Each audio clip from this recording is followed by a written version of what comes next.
काल तुमच्यासमोर मी बोललो होतो की येणाऱ्या काळामध्ये 288 सीट्सचा opinion poll seat by seat मी तुमच्यासमोर आणण्याचा प्रयत्न करेल। नमस्कार मित्रांनो, माझं नाव गोपाल काळे आणि तुम्ही बघत आहात द सेकंड ओपिनियन। आज पहिला मतदारसंघ महाराष्ट्रातला त्याबद्दल मी बोलणार आहे, शेवगाव पाथर्डी मतदारसंघ। होय मित्रांनो, शेवगाव पाथर्डी मतदारसंघ। पण व्हिडिओकडे वळण्याआधी प्लीज माझ्या चॅनलला लाईक, शेअर आणि सबस्क्राईब करा। तुमचं एक सबस्क्राईब जर तुम्ही केलं तर ते मला याचं मोटिवेशन मी घेतो आणि परत वेगवेगळे व्हिडिओ करण्यासाठी मला प्रोत्साहन मिळतं। तर प्लीज माझ्या चॅनलला लाईक, शेअर आणि सबस्क्राईब नक्की करा।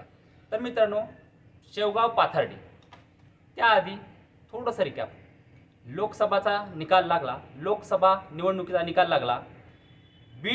अर्ध बीड नाराज झालं। होय मित्रांनो, लोकसभेच्या निकालामुळे पंकजाताई मुंडे यांच्या निकालामुळे अर्ध बीड नाराज झालं। मी का म्हणतोय तुम्हाला की अर्ध बीड नाराज झालं, त्याचं कारण होतं की ज्या प्रकारे ही निवडणूक जातीवादावर झाली, ज्या प्रकारे मराठा समाज मुस्लिम समाज विरुद्ध ओबीसी समाज उभा राहिला, त्यामुळे जर तुम्ही वोट पर्सेंटेज बघितलं किंवा दोघांच्या वोटमधला फरक बघितला तर फक्त तुम्हाला 6-6.5 हजार फरक दिसेल। म्हणजे जवळपास 50% मतदान दोघांनाही झालं। त्यामुळे पंकजाताई गोपीनाथराव मुंडे यांच्या पराभवामुळे अर्धा बीड खुश झाला तर अर्धा बीड हा दुःखी झाला। तर मित्रांनो, प्रीतमताई मुंडे 2 वेळेसच्या खासदार, परत खासदारकीसाठी थर्ड टर्म त्यांची असू शकली असती, पण 10 वर्ष वनवासात असलेल्या पंकजाताई मुंडेंसाठी त्यांना या सीटचा सॅक्रिफाईस द्यावा लागला। किंवा बीजेपीची जी पॉलिसी आहे की एका घरात एकच तिकीट, त्या पॉलिसी अंतर्गत त्यांना सॅक्रिफाईस करावं लागलं आणि आपली जी सीट्स होती बीड मतदारसंघाची ती पंकजाताई मुंडे यांना द्यावी लागली। पंकजाताई मुंडे निवडणुकीत उतरल्यामुळं ही निवडणुकीला अधिक रंग आला। मित्रांनो, परत एकदा सांगतो, पंकजाताई मुंडे निवडणुकीत उतरल्यामुळे मोठ्या प्रमाणावरती जे विरोधक होते ते सुद्धा एकवटले। कारण की मी तुम्हाला कालच्या व्हिडिओमध्ये सांगितलं होतं की पंकजाताई मुंडे जर जिंकल्या तर महाराष्ट्राच्या राजकारणामध्ये किंवा केंद्राच्या राजकारणामध्ये त्यांना मंत्रिपद हे नक्कीच मिळणार होतं। ज्या प्रकारची भाषा अजितदादा पवार असेल, देवेंद्र फडणवीस असेल किंवा धनंजय मुंडे असेल, हे निवडणूक प्रचाराच्या दरम्यान करत होते, तुम्ही फक्त पंकजाताईला निवडून द्या, मोठ्या नेता आम्ही करू, म्हणजे केंद्रामध्ये मिनिस्टर बनवण्याची भाषा चालू होती। जर पंकजाताई ह्या लोकसभा जिंकल्या असत्या तर महाराष्ट्रातली पहिला महिला मुख्यमंत्री, म्हणजेच सध्याच्या काळातली ऑब्व्हियसली तर महिला मुख्यमंत्री म्हणून, म्हणजे महिला कॅबिनेट मिनिस्टर महाराष्ट्रामध्ये केंद्रामध्ये त्या जाऊ शकल्या असता आणि नक्कीच त्यांचं जे पॉलिटिकल स्ट्रेचर आहे ते वाढलं असतं। आणि शरदचंद्र पवार साहेब हे कधीही होऊ देणार नाही, कारण की त्यांचं स्वप्न हे सुप्रियाताई सुळे यांना एक तर महाराष्ट्राचे पहिले महिला मुख्यमंत्री बनवणं किंवा महाराष्ट्राच्या राजकारणामध्ये ज्या काही पॉवरफुल वुमन आहे त्याच्यामध्ये सुप्रियाताईंचं नाव हे नेहमी आघाडीवर ठेवणं, हेच शरद पवार साहेबांचं एक शेवटचं अंतिम गोल मी तुम्हाला याच्या आधी सांगितलं आहे। शरद पवार साहेबांनी आयुष्यामध्ये सगळं मिळवलं, फक्त त्यांची एक शेवटची इच्छा आहे की सुप्रियाताई सुळे पॉलिटिकली वेल सेटल व्हावं। कारण की त्यांना माहिती आहे की एकदा शरद पवार साहेब नसतील, म्हणजेच त्यांना दीर्घायुष्य लागो, देव त्यांना 100 वर्ष आयुष्य देव, पण ज्यावेळेस शरद पवार साहेब पॉलिटिकली ॲक्टिव्ह नसतील त्यावेळेस अजितदादा पवार हे पूर्ण राष्ट्रवादी घेऊन पळतील। त्याचे कारण मी तुम्हाला एखाद्या नंतर व्हिडिओमध्ये सांगेल। पण आजचा जो व्हिडिओ आहे तो आहे शेवगाव पाथर्डी, आणि शेवगाव पाथर्डीमधून प्रीतमताई मुंडे यांना संधी मिळू शकते।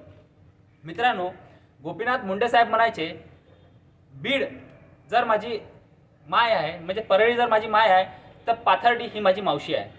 आपल्या महाराष्ट्रामध्ये एक म्हण आहे, आई मराव पण मावशी उराव। याचा अर्थ काय मित्रांनो, की मावशीशी सुद्धा किती प्रेम असतं। आणि ज्या प्रकारे गोपीनाथ मुंडे साहेबांनी ही उपमा दिली की परळी जर माझी माय असेल तर पाथर्डी ही माझी मावशी आहे।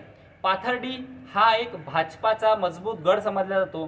तिथे ज्या सध्याच्या आमदार आहेत मोनिका राजे, ह्या 2 वेळेस आमदार आहेत तिथे।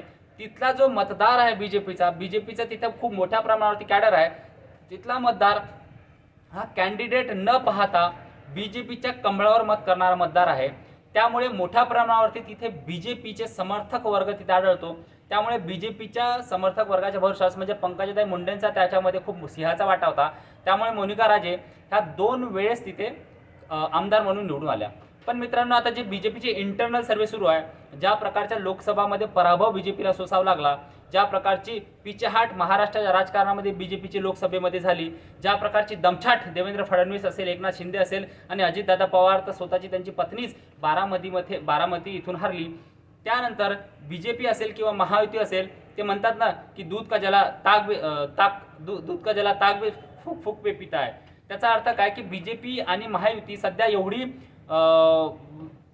ते म्हणतात ना की एकदम पाऊल जपून टाकताय की त्यांना असं वाटतं की काटा रुतायला नसतो. ज्या प्रकारचा काटा हा लोकसभेमध्ये लढला, तर प्रीतमताई मुंडे किंवा मोनिका राजे यांच्याबद्दल असलेला विरोध कार्यकर्त्यांमध्ये आणि कार्यकर्त्यांची नवीन मागणी की प्रीतमताई मुंडे यांनी शेवगाव पाथर्डी हा मतदारसंघातून लढाव. तर मित्रांनो, तिथे जे सध्याचे विद्यमान आमदार आहेत त्यांच्याबद्दल असलेली लोकांमध्ये नाराजी आणि 2 टर्मचे आमदार असताना कामाचा जो आवाका लोकांचा असतो किंवा आमदाराचा असतो तशा प्रकारचा त्यांना राबवता न आल्यामुळे लोकांमध्ये असलेली नाराजी आणि अँटी इन्कमबन्सीचा फटका हा बीजेपीला बसू शकतो. जर अँटी इन्कमबन्सीचा फटका जर बीजेपीला वाचवायचा असेल तर तिथून ज्यांच्या लोकांबद्दल सध्या सहानुभूती आहे, सध्या प्रीतमताई मुंडे यांच्याबद्दल काही लोकांमध्ये सहानुभूती, परत सांगितलं की 50% रिझल्ट हा काहीही लागू शकतो. कारण की ज्या प्रकारची डेमोग्राफिक्स, ज्या प्रकारचं जातीय समीकरण हे बीड आणि आजूबाजूच्या मतदारसंघाचा आहे, तिथे मराठा समाज आणि बाकीचे समाज म्हणजे मराठा समाज हा मोठ्या प्रमाणावर आहे, मराठा समाज हा बहुसंख्य आहे. पण जर असं डिवाइड झालं तर काय होऊ शकतं, पण जसे आता प्रॉबेबिलिटी आहे म्हणजे जिथे बीजेपीचा जो स्ट्रॉंग होल्ड समजला जातो, जर प्रीतमताई मुंडे तिथून उभा राहिल्या तर प्रीतमताई मुंडे यांचा नक्कीच विजय होऊ शकतो. कारण मित्रांनो, बबन गित्ते असो, बजरंग बाप्पा सोनवणे असेल किंवा बाजूला निलेश लंके असेल, यांच्या खांद्यावरती बंदूक ठेवून किंवा अशा प्रकारचे आक्रमक नेते तयार करून शरद पवार साहेब परत एकदा बीडवरती आपला ताबा किंवा आपली ताकद मिळवण्याचा प्रयत्न करते, जे गोपीनाथ मुंडे साहेब असताना त्यांना साध्य करता आलं नाही. गोपीनाथ मुंडे साहेब असताना भरपूर प्रमाणावरती पूर्ण समाजाचे लोक, मराठा असेल, वंजारी असेल, धनगर असेल, माळी असेल, म्हणजे ज्याला म्हणायचं की बहुजन समाजाचा नेता, ज्याला म्हणायचं की लोकनेता, अशा प्रकारचा प्रत्येक समाजाला घेऊन समोर चालणारा व्यक्तिमत्व म्हणजे गोपीनाथ मुंडे होतं. पण त्यांच्यानंतर जशी बीजेपीची बीडमध्ये दमछाट किंवा पिछेहाट सुरू झाली, ती बीजेपीला जर थांबवायची असेल तर बीजेपीला तिथे एक जानेमाने किंवा मोठे चेहरे देणं आवश्यक आहे. त्यातला एक चेहरा हा विधान परिषदेत गेला आहे पंकजा मुंडेच्या रूपाने, तर दुसरा चेहरा हा विधानसभेमध्ये जाऊ शकतो प्रीतम मुंडेताई यांच्या रूपाने. मित्रांनो, आता तुम्ही म्हणसाल की जी परळीची सीट आहे तिथे तर धनंजय मुंडे हे फिक्स आहे. हो मित्रांनो, धनंजय मुंडे हे जरी तिथे फिक्स असले किंवा महायुतीचे कॅन्डिडेट असले, पण आपल्याला एक गोष्ट विसरायला नको, धनंजय मुंडे यांचा हा वेगळा पक्ष आहे, त्यांचा राष्ट्रवादी काँग्रेस पक्ष आहे. धनंजय मुंडे हे बीजेपीचे नाही, आणि बीजेपीची ताकद जर बीडमध्ये किंवा त्यांच्या मराठवाड्यामध्ये आजूबाजूला टिकून ठेवायची असेल तर बीजेपीला मोठ्या नेत्यांची किंवा मोठ्या नेत्यांना समोर करण्याची गरज नक्कीच आहे. त्या गोष्टीचा विचार बीजेपीला करावा लागेल. त्याचमुळे येणाऱ्या विधानसभा, जी ऑक्टोबरमध्ये विधानसभा होणार आहे, त्या विधानसभेमध्ये शेवगाव पाथर्डीमधून प्रीतमताई गोपीनाथराव मुंडे ह्या बीजेपीच्या विधानसभेच्या कॅन्डिडेट असू शकतात. आणि त्या जर कॅन्डिडेट असेल तर मी आज तुम्हाला सांगतोय, पहिल्या मतदारसंघाबद्दल मी तुम्हाला विश्लेषण देतोय, ते म्हणजे असं की येणाऱ्या काळात शेवगाव पाथर्डी यांच्या आमदार ह्या प्रीतमताई मुंडे असतील.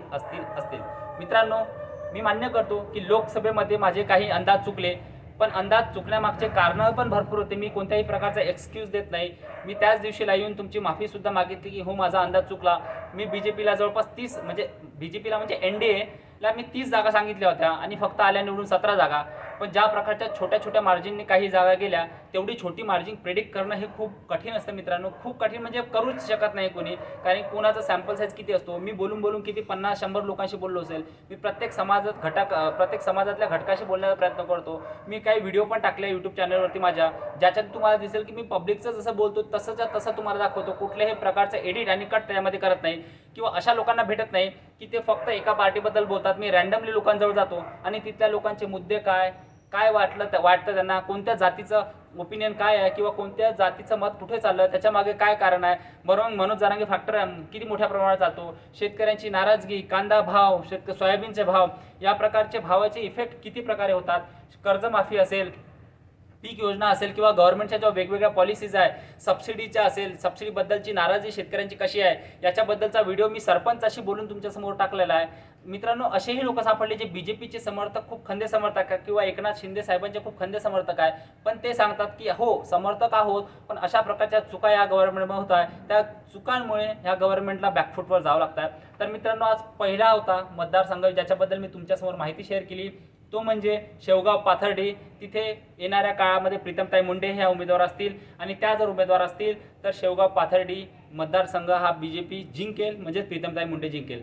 तर प्लीज माझं विश्लेषण कसं वाटलं हे तुम्ही सांगा आणि प्लीज माझ्या चॅनलला लाईक, शेअर आणि सबस्क्राईब करा मित्रांनो. एवढीच तुम्हाला रिक्वेस्ट करतो. थँक्यू, धन्यवाद.